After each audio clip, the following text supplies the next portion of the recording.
এই গরমে মাছ মাংস ডিম খাওয়া বন্ধ করে দিয়েছেন? দেবেন না। নামমাত্র মশলায় তৈরি করে নিন এই মাছের ঝোল।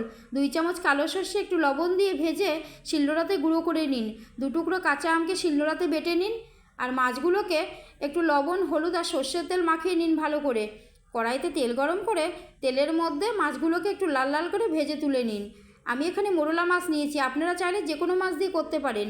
মাছ ভাজা তেলের মধ্যে 1 চামচ কালো জিরে আর কাঁচা লঙ্কা দিয়ে ভাজা মাছগুলোকে আরেকটু ভাজুন।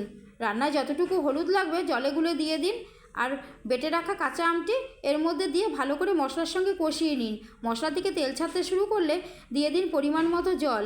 ভালো করে মিশিয়ে নিয়ে দিয়ে দিন পরিমাণ মতো লবণ। ঝোলটা ফুটে উঠলেই ছড়িয়ে দিন সর্ষের গুঁড়োটি। বন্ধুরা, তৈরি হয়ে গেল কাশনপোড়া মাছের ঝোল। আমার রেসিপিটি কেমন লাগলো?